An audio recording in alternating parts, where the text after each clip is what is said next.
Daniel, reporting from Couture, Autumn Winter 19, very exciting. I'm joined by Calum Knight. We're going to be discussing Schiaparelli. This is a rather fun invitation. Really interesting couture show for Schiaparelli because they have had a changing of the guard, a major changing of the guard. So Daniel Roseberry has been newly appointed as the creative director. Previously it was Bertrand Guyon, who was there since 2015. And with the changing of the guard comes new styling and nails and makeup, so a completely different aesthetic for the house. Really exciting. Schiaparelli's kind of been moving up in visibility for a little while, little bit by bit.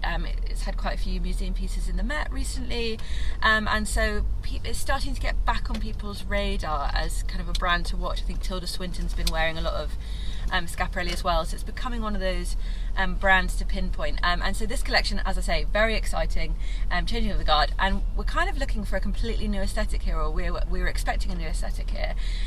Daniel has been at Thom Browne previously, had been so for about 10 years, and there's an overlap here that can work really well in our favour. So Thom Browne is known for slight fantasy elements, creating a real narrative around the presentation of the clothes, lots of jewelling and embellishment, and a lot of that can carry through to couture, as well as Schiaparelli, who's known for surreal fantasy elements with a little bit of wit.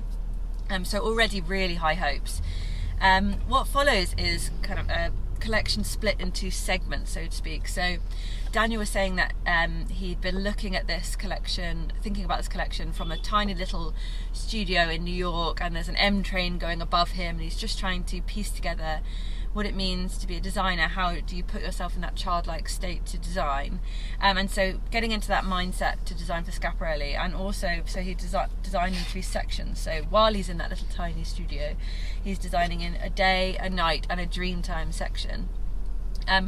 I couldn't quite pinpoint these sections in the collection. I think it was a slightly chaotic presentation, but I don't think that was necessarily a bad thing.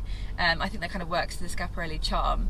And Daniel had been looking to some artists, some of which Sarah Lucas, who's a British designer known for kind of challenging femininity and typical tropes of femininity. And so the first couple of looks were really harking to Sarah Lucas, for better or for worse, I will add.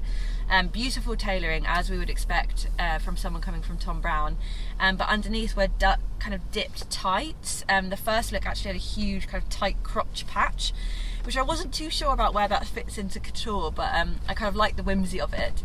And then what follows is kind of sometimes chaotic bad, sometimes chaotic good. Some really wonderful looks, such as really sharp blazers with a diamante chainmail dress underneath, and what looks like diamante fishing tackle hooks pinned all over the dress and on ears and on fringe. And that kind of slightly cartoonish wit is brilliant and works so well for the House of Schiaparelli. Likewise, towards the end, there was some really bonkers, voluminous dresses, some of which look quite yonic from the back, in kind of swathes of cream and pink and wonderful, almost fishtail.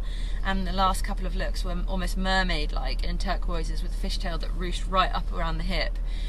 Those final looks were kind of a brilliant fantasy and a little bit wild and crazy, and I loved that for Schiaparelli.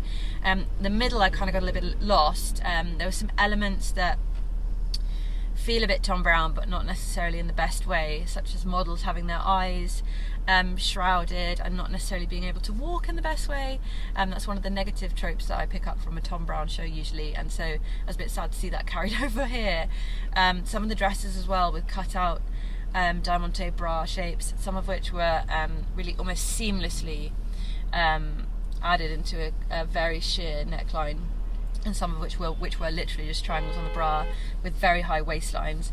Some of those were more successful than others. One, which I thought was brilliant, was covered in little red beetles, and the beetles had been dotted all around the model and then carried through into earrings. And it's those elements of charm and wit when they come through in a Schiaparelli show, which are brilliant, but when it's in a muted navy or a leather, I thought it was a little bit lost. So a little bit of a mixed bag for me. I feel like it was a little bit of a mishmash of identities, not necessarily combining, which I think is a real shame, because I think having Thom Browne as your history to come to Schiaparelli is a real match made in heaven. So a little bit of a mismatch for me, not quite sure if it landed, but there were some real strong points, so I am excited to see where it goes, absolutely. And the finish and craft of it was still really beautiful, as you would expect from couture, so I don't think that was lacking in any way. What did you think, Calum? Yeah, I mean, I think your summary is perfect.